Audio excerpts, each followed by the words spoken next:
మీకు ఒక న్యూస్ చెప్పనా? మా ఇంట్లో అయితే స్విగ్గీ ఆర్డర్స్ తగ్గిపోయాయి. ఎందుకంటే నేను వెరైటీ వంటలు యూట్యూబ్ ఛానల్ స్టార్ట్ చేసినప్పటి నుంచి కూడా పెడుతున్నాను కదా, అందుకని. అయితే ఏంటి, ఇప్పుడు మేము కూడా యూట్యూబ్ స్టార్ట్ చేయాలా అని ఆశ్చర్యపోనవసరం లేదు.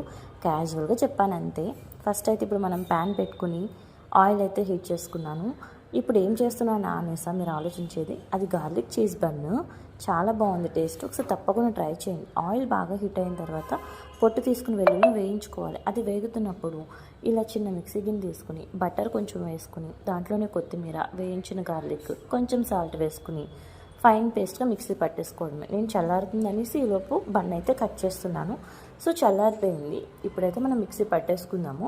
సో చూసారా, ఫైన్ పేస్ట్గా రెడీ అయిపోయింది కదా. ఇందులో కొంచెం రెడ్ చిల్లీ ఫ్లేక్స్ ఉంటాయి కదా, అవి కూడా మిక్స్ చేసేసుకుని ఇలా బ్రెడ్ మీద అప్లై చేసుకోవడమే. ఏదో బ్రెడ్ మీదైనా బన్ మీదైనా. సో ఇలా చీజ్ కూడా మనం పైన కొంచెం ఎక్కువ చీజ్ వేసుకుంటే టేస్ట్ ఇంకా బాగుంటుంది.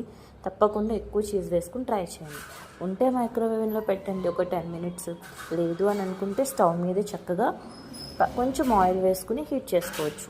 అంతేనండి. టేస్ట్ అయితే అమేజింగ్ ఉంది. వీడియో నచ్చితే లైక్ చేయడం మర్చిపోవద్దు. కుదిరితే ఛానల్ సబ్స్క్రైబ్ కూడా చేసేసుకోండి. ఉంటాను. బాయ్.